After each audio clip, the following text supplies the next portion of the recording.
इस वक्त हमारे साथ मौजूद हैं एक ऐसे लेजेंड जिनको मैं पार्टी से जोड़ के नहीं देखना चाहूँगा, क्योंकि इंडियन पॉलिटिक्स में और इंडिया के ओवरऑल फॉरेन अफेयर्स की बात की जाए, फाइनेंस की बात की जाए, तो इनका एक बहुत बहुत बड़ा रोल रहा है। मेरे साथ मौजूद हैं यशवंत सिन्हा सर। सर, आपका स्वागत है। Thank you so much. Sir, सबसे नेचुरल सवाल तो अभी अफ़गानिस्तान का ही है।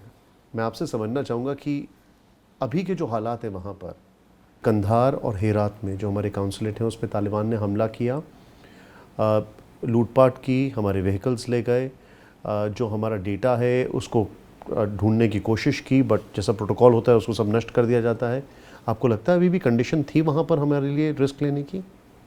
हमने जब अपनी परिसंपत्ति वहाँ बिल्कुल छोड़ दी, ताला मार के चले आए, कंपाउंड में गाड़ियाँ हमारी खड़ी थी, तो उन गाड़ियों को तो कोई भी ले जा सकता था।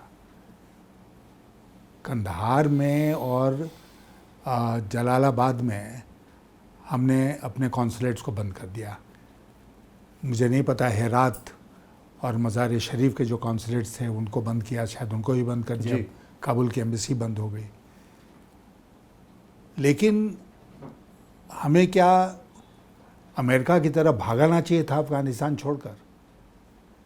मेरे मन में ये प्रश्न है। क्या हम ट्रस्ट कर सकते हैं तालिबान पर, या उनके बिहेवियर पर, उनके ट्रैक रिकॉर्ड को देखते हुए? जब भारत के दूत और राजदूत और भारत के एम्बेसी के लोग आ रहे थे काबुल एयरपोर्ट पर, तो किसकी मदद से वहाँ पहुँचे थे? आज अमेरिका भी तालिबान से बातचीत कर रहा है अपने लोगों को निकालने के लिए। तो सर, मैं आपसे एक तो मैं ये कह रहा हूँ आपसे, मैं ये नहीं कह रहा हूँ कि हमको रश करना चाहिए और तालिबान की सरकार को मान्यता दे देनी चाहिए। मैं ये नहीं कह रहा हूँ कि तालिबान पर भरोसा कर लेना चाहिए, लेकिन इतना ज़रूर कहूँगा कि दोहा के बैकग्राउंड को देखते हुए हमें एक वर्किंग रिलेशनशिप तो रखना पड़ेगा ना, वहाँ जो भी सत्ता में होगा।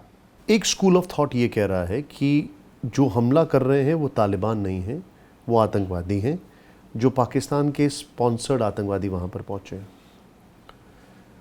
सलमा डैम हमने बनाया, उस पर तालिबान ने 2 बार हमला करने की कोशिश की, एक बार अभी और एक बार 4 साल पहले भी किया था, तब प्योरली तालिबान था। जो हाईवे हमने बनाया उस पर तालिबान ने हमला किया। सबसे बड़ा जो ट्रिगर पॉइंट है, वो सबसे बड़ा ट्रिगर पॉइंट ये है कि तालिबान ने खुद कहा कि हम एक्सपोर्ट और इंपोर्ट इंडिया से तुरंत बंद कर रहे हैं, उनकी काउंसिल ने कह दिया। इस तालिबान से हम कैसे डील कर सकते हैं? आपको क्या लगता है? ये मतलब दे आर गोइंग विच वे, वो किस तरफ जा रहे हैं?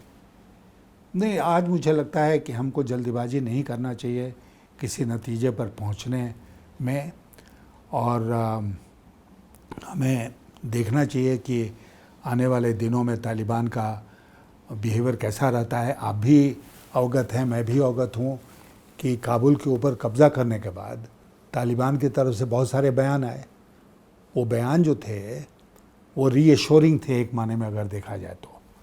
जैसे उन्होंने कहा कि हम अपने देश की भूमि का उपयोग। हाँ सर, लेकिन बयान, ये मेरे लिए एक डाउट है, क्योंकि कंसिडरिंग जिस तरीके से आपके पास एनॉर्मस एक्सपीरियंस है, उनके बयान उनके एक्शन से मैच नहीं कर रहे हैं। चाहे वो विज़ावी इंडिया हो, चाहे वो विज़ावी काबुल या अफ़गान की बात की जाए, किसी के हाथ में झंडा दिखता है उसको गोली मार देते हैं वो लोग वहाँ पर।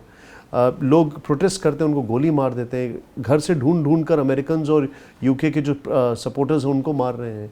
तो उनके एक्शंस और स्टेटमेंट्स में बहुत फ़र्क दिख रहा है। फ़र्क दिख रहा है, और इसीलिए हमें सावधान होने की ज़रूरत है।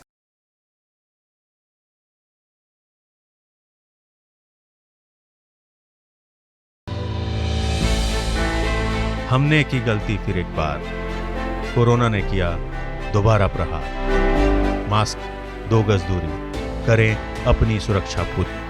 कोरोना टीका हम सबको लगाना है, मिलकर साथ समझदारी से कोरोना को हराना है।